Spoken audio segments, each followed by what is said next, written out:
flocks, flocks, flocks, flocks, flocks, flocks, flocks, flocks. Hey flocks, flocks, flocks. Hello, this is your host Lavinia, and today's video is going to take on chapter 2 of Snowblind by author Cassie Miles. Like many of you, I haven't read the book yet. I'm just doing it video by video, reading it with you one-on-one. So before we start, grab your cup of coffee or tea and let's jump right into it.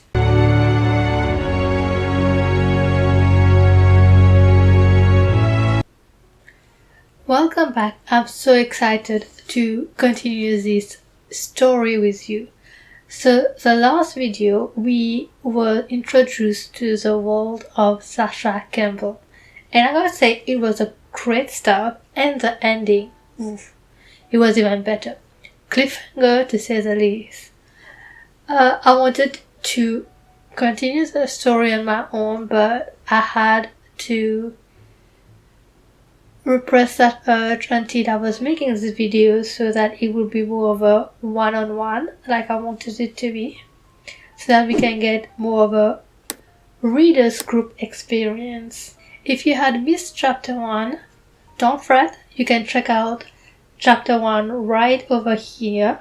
But to give you a quick overview or recap, I just want to say that the author did a great job at setting the scene, letting us know about a bit more about Sasha Campbell's background, her mindset, her environment, and about some of the people around her.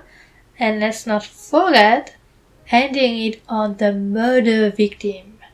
So chapter 2, we are going to see what happens next. Are we going to see what happens with the murder victim, or are we going to meet the main male character? So let's go.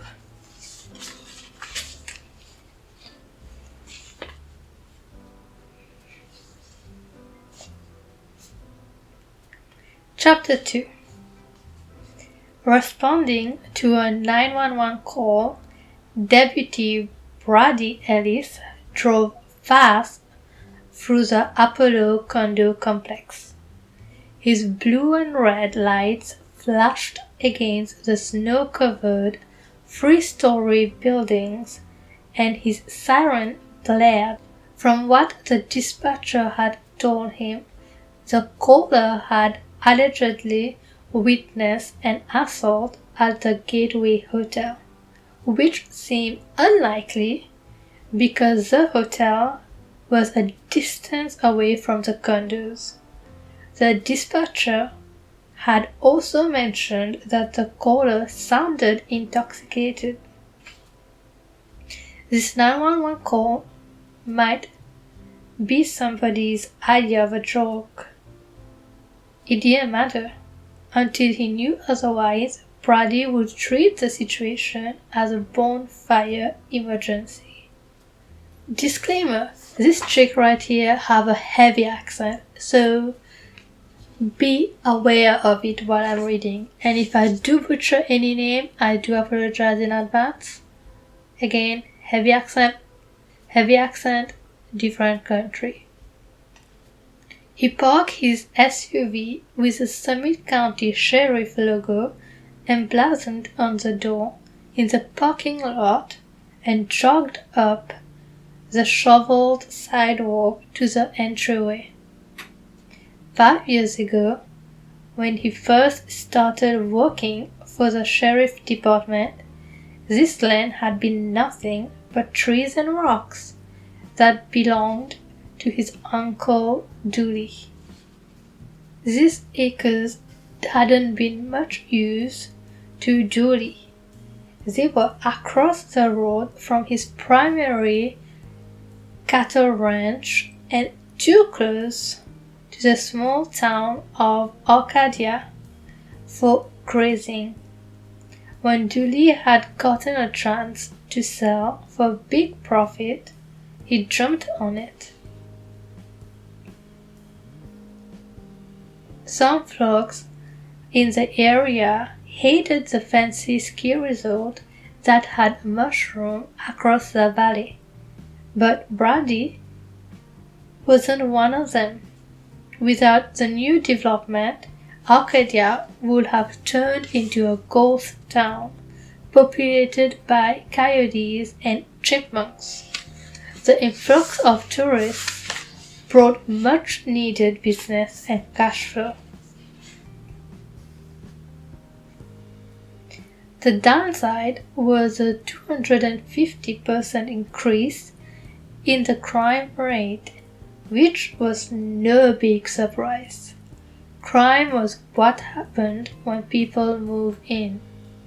Coyotes and chipmunks were less inclined to break the law.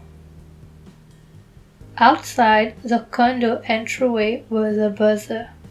He pressed the button for Samuel Sorensen and Smith, which was on the third floor.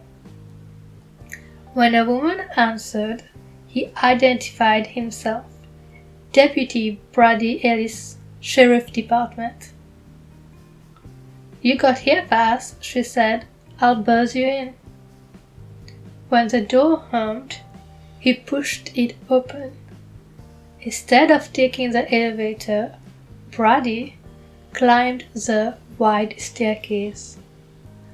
On the third floor, a short blonde woman stood waiting in the open doorway. She wore black furry boots, a white terry cloth bathrobe cinched tight around her waist, and not much else. She grabbed his arm and pulled him into the condo. "We've got to hurry." He closed the door and scanned the interior, noticing the half-empty bottle of champagne. "Is anyone here with you?" "I'm alone." Her blue eyes were too bright and her cheeks were flushed. Brady concurred with the dispatcher's opinion that this woman had been drinking. "What's your name?" "Tasha Campbell."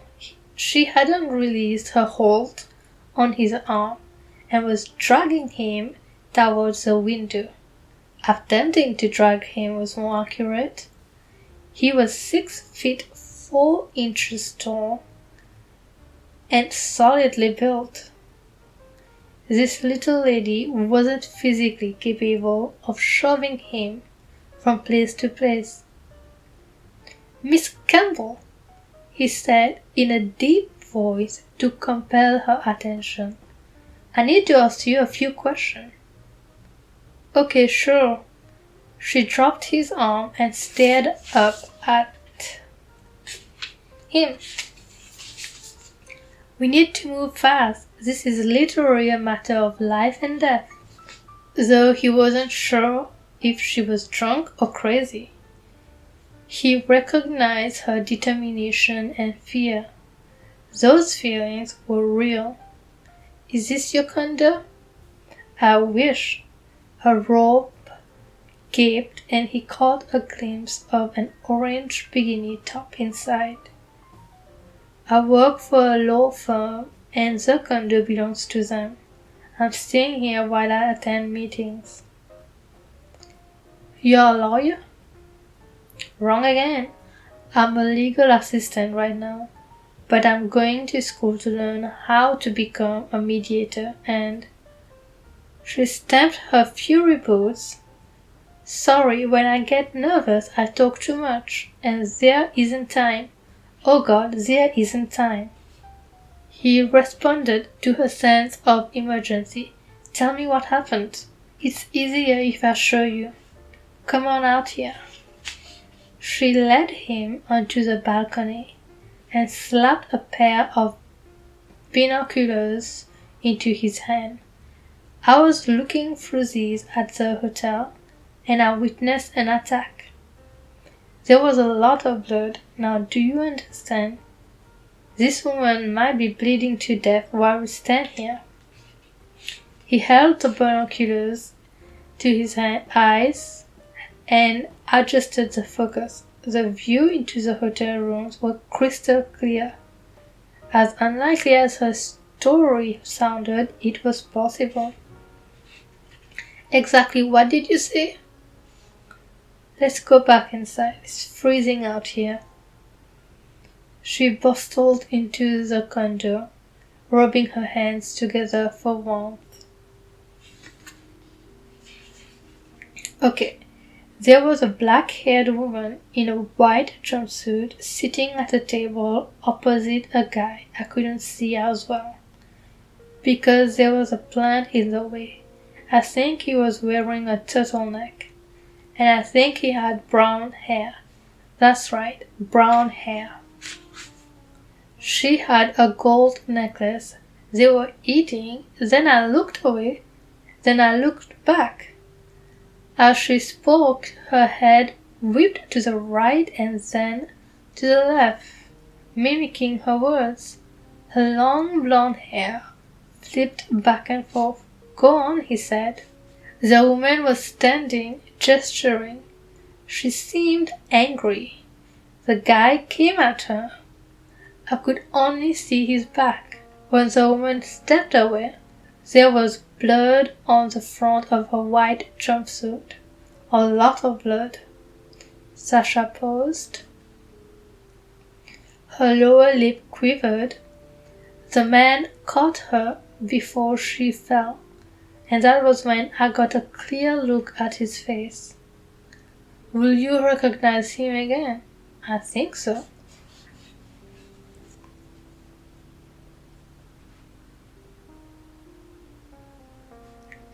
The details in her account made him think that she actually had seen something. The explanation might turn out to be more innocent than she suspected, but further investigation was necessary. Do you know which room it was? She shook her head. They turned out the light. I'm not even sure it was the 5th floor or the 6th floor. Not the corner room, but 1 or 2 down from it. I want you to remember everything you told me. Later, I'll need for you to write out your statement. But right now, I want you to come with me to the hotel. For the first time since he'd come into the condo, she grinned. Her whole face lit up, and he felt a wave of pure sunshine washing towards him. He stared at her soft pink mouth as she spoke. You believe me? Why won't I? Immediately, he reined in his attraction towards her. She was a witness, nothing more. I don't know, it just seems... I don't know. Are you telling me the truth? Yes. Get dressed. She turned on her heels and dashed across the condo to the hallway. He heard the sound of a door closing. As he moved towards the exit, he checked out the high-end furnishing and electronics. Bubbly little Sasha seemed too lively, energetic, and youthful to be comfortable with this polished surrounding. She lacked the sophistication that he associated with high-priced attorneys. It bothered him that she'd expected he wouldn't believe her statement, even though she'd related her account of the assault with clear details. She seemed unsure of herself. That hesitant attitude didn't work for him. He was about to go to the hotel and ask questions that would inconvenience the staff and guests. Brady needed for Sasha to be a credible witness. when she bounded down the hallway in a red jeans and a black parka with fake fur around the collar. She looked presentable, especially since she ditched the fuzzy boots for a sensible pair of hiking shoes. Then she put on a white knit cap with a goofy pom-pom on top and gave him one of those huge smiles. Damn, she was cute with her rosy cheeks and butter nose. As he looked at her, something inside him melted. If they'd been going on a sleigh ride or a hike, he would have been happy to have her as his companion. But Sasha wasn't his first choice as a witness. At the hotel, he tried to avoid mentioning that she'd been peeping at the hotel through binoculars. Sasha climbed into the passenger side of the SUV and fastened her seatbelt. A combination of excitement and dread churned through her veins. She was scared about what she'd seen and fearful about what might have happened to the woman in white. At the same time, she was glad to be able to help. Because of the circumstances, a strange, unlikely moment when she'd peek through those binoculars at precisely the right time, she might save the woman's life. She glanced toward Deputy Brady. Is this what it feels like to be a cop? I don't know what you mean. My pulse is racing. That's adrenaline, right? And I'm tingling all over. Could be the champagne. Could be the champagne, he said dryly. She'd all but forgotten the 3 glasses of champagne she'd had in the hot tub. I've been drunk before, and it doesn't feel anything like this. When Brady turned on the flashing lights and the wailing siren, her excitement ratcheted up higher. This was serious business. Police business. They were about to make a difference in someone's life, pursuing a would-be killer, rescuing a victim. Her emotions popped like fireworks in contrast to Brady's absolute calm. He was a big man, solid and capable. His jawline and cleft chin seemed to be set in granite, in spite of a dimple at the left corner of his mouth. His hazel eyes were steady and cool.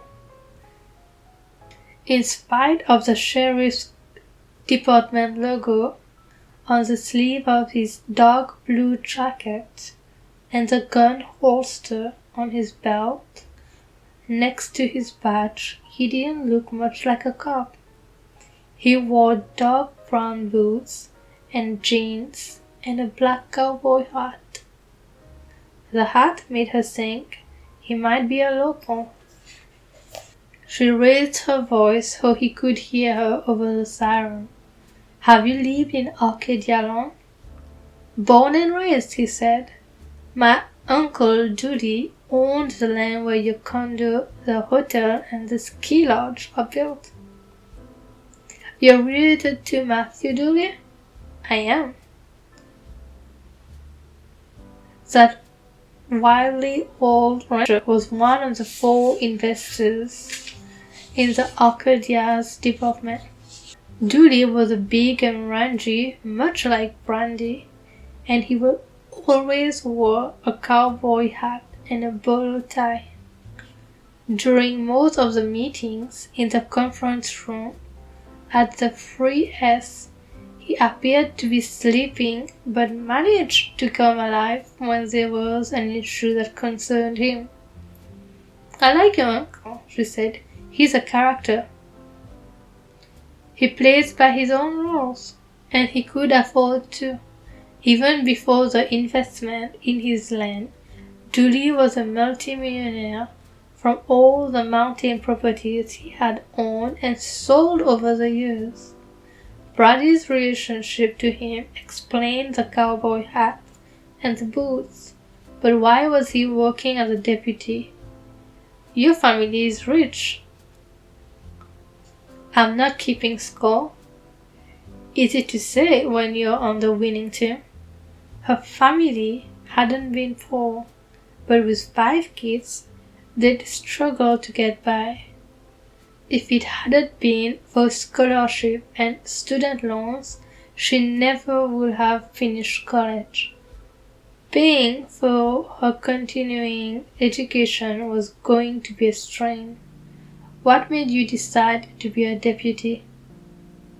You ask a lot of questions. She sensed his resistance and wondered if he had a deep reason for choosing a career in law enforcement. You can tell me. He gave her a sidelong look, assessing her. Then he turned his gaze back towards the road. They were approaching the hotel. When we go inside, let me do the talking. I might be able to help, she said. I'm a pretty good negotiator. This is a police matter. I'm in charge. Do you understand? Okay. Though she was capable of standing up for herself, she didn't mind letting him do the talking. Not only was he a local who probably knew half the people who worked here, but Brady had the authority of the badge. After they left the SUV in the valet parking area outside the entrance, she dutifully followed him into the front lobby.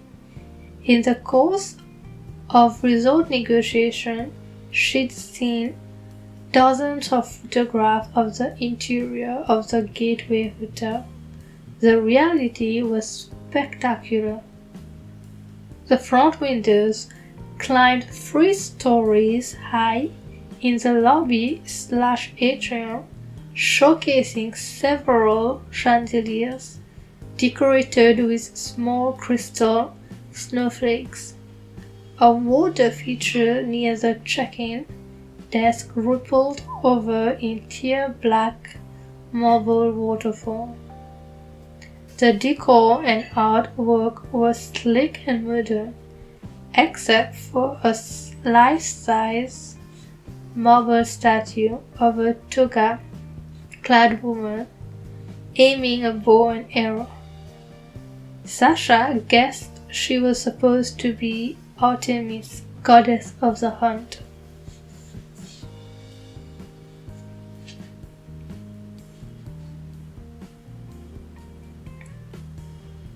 Occasional Gretchen's touches paid homage to the name Arcadia, which was an area in Greece ruled in ancient times by Pan the forest god.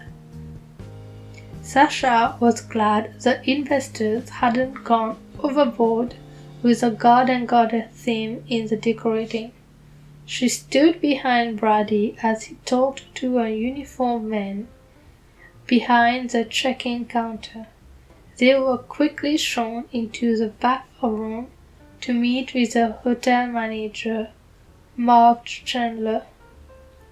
He came out from behind his desk to shake hands with both of them. His gaze fixated on her face. Why does your name sound familiar? I'm a legal assistant working with Damian Luglin. I'll be attending the investors meeting this week. Of course, his professional smile gave the impression of warmth and concern. I've worked with Damian. His help was invaluable when we were setting up our wine list. Mr. Chandler, Bradley said, I'd like to talk with your hotel secretary. Sorry, the man in charge had gone home for the day. We're still in the process of hiring our full security team. His name? Grant Jacobson.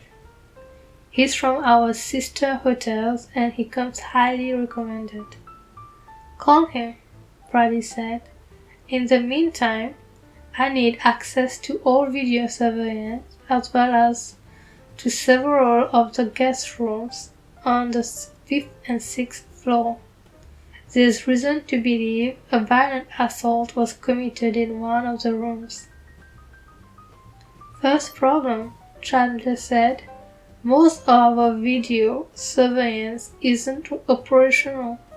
We'll make do with what we have. And I'd be happy to show you the vacant rooms, he said, but I can't allow our guests to be disturbed. This is a police investigation.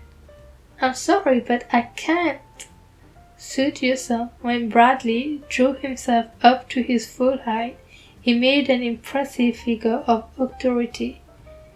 If you refuse to help, I'll knock on the doors myself and announce that I'm from the sheriff department. Chandler's smile crumbled. That would be disruptive. Brady pivoted and went towards the office door. We're wasting time. She followed him to the elevator. His long-legged stride forced her to jog to keep up.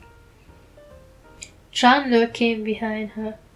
On the 5th floor, Bradley turned to her. It wasn't the corner room, right? She nodded. Not the corner.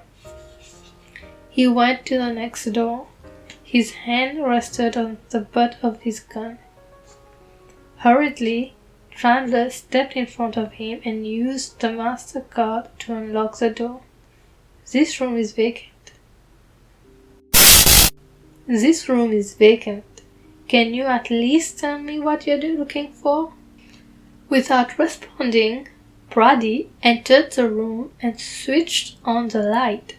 The decor was an attractive mix of rust and sky blue, but the layout of the furniture wasn't what Sasha had seen through the binoculars. It wasn't this room, she said.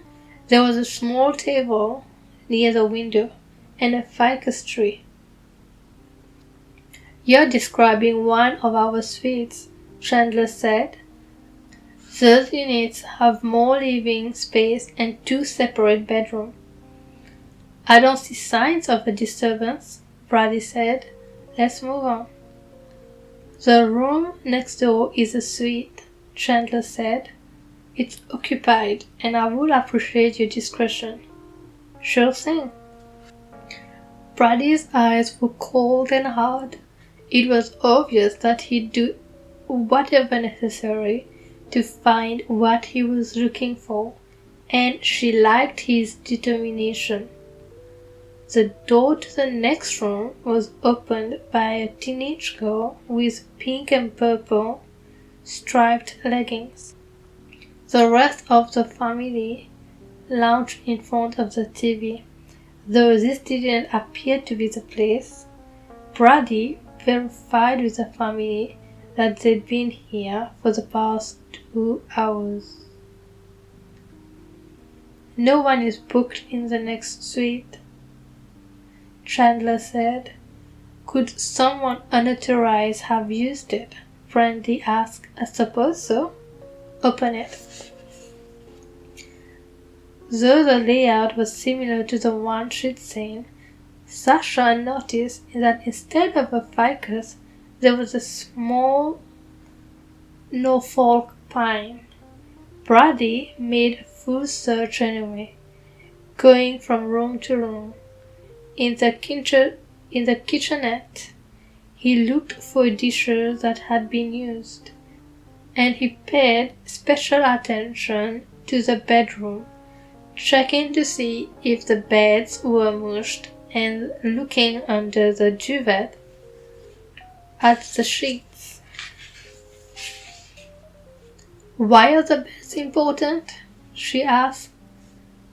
If he carried a body from the room, he might need to wrap it in something, like a sheet. A shudder went through her. She didn't want to think of that attractive, vivacious woman as a dead body, much less as a dead body that needed to be disposed of. The excitement of acting like a cop took a sinister edge. On the 6th floor, they continued the search. As soon as she entered room 621, Sasha knew she was in the right place. There was a table by the window, and she recognized the leafy green ficus that had obscured her view of the man in the turtleneck. The room was empty. As you can plainly see, Chandler said, there are no plates on the table. According to my record, this room is vacant until Friday night. Brady's in-depth search came up empty. No dishes were missing, the bed appeared untouched, and there wasn't a smear of blood on the sand-colored carpet. But she was certain this had been the view she'd seen. This is the right room. I know what I saw. What was they eating? Brady asked. She frowned. I don't know. Think, Sasha. She closed her eyes and concentrated. In her mind's eyes, she saw the dark-haired woman gazing across the table as she set down her glass on the table. She poked at her food and lifted her chopstick. Chinese, she said. They were eating Chinese food. I believe you, Brady said. I can smell it. She inhaled a deep breath. He was right. The aroma of stir-fried veggies and ginger lingered in the air. Side note, that's a very good detail to put in a book. I myself might not have put that, but it's in the head now. Hopefully I can remember when I write. But I like that detail a lot. That's ridiculous, Chandler said. None of our hotel restaurants serve Chinese food. And I don't smell anything. It's faint, Brady agreed. Even if someone was in this room, the hotel manager said, they are gone now, and I see no evidence of wrongdoing. I appreciate your thoroughness, Deputy, but enough is enough. I'm just getting started, Brady said. I need to talk to your staff, starting with the front desk. Though Chandler sputtered and made excuses, he followed Brady's instruction. In the lobby, he gathered the 3 front desk employees, 4 bellmen, and 3 valets. Several of them gave Brady a friendly nod as though they knew him. He introduced her. Miss Campbell is going to give you a description. I need to know if this woman is staying here. Sasha cleared her throat and concentrated, choosing her word carefully. She's attractive, probably in her late 20s or early 30s. Her hair is black and long, past her shoulders. When I saw her, she was wearing a white jumpsuit and a gold bead necklace. Very fancy. It looked like flower petals. One of the bellmen raised his hand. I carried her suitcases. She's on the concierge level, room 917. Wait a minute, said the valet. I've seen a couple of women with long black hair. But you don't know their room numbers, the bellman said. Maybe not, but one of them drives a silver Porsche. Get me the license plate for the Porsche. Brady nodded to the rest of the group. If any of you remember anything about this woman, let me know. The employees returned to their position, leaving them with Chandler.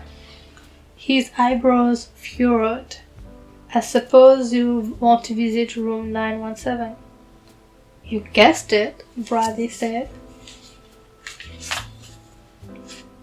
I strongly advise against it. That suite is occupied by Lloyd Reinhardt. The name hits Sasha with an ominous thud. Reinhardt was one of the most influential of the investors in the Arcadia development. He was the contractor who supervised the building of the hotel and several of the surrounding condos. Knocking on his door and accusing him of murder wasn't going to win her any brownies point. And that's it for today, guys. I do hope you enjoyed it. If you did, please do hit that like button and subscribe, as well as turn on the bell notification to know when my next videos are coming. And just a quick reminder, if you want to get yourself this novel here, the link of the book will be in the description below, so go ahead and have a look. So that, I don't know, if you want to read it with me, you can. And you can read it while I'm reading, so that if I'm missing a word or saying something wrong, particularly the names, you can write it in the comments and let me know. Otherwise, that's it for today. Big kisses and goodbye.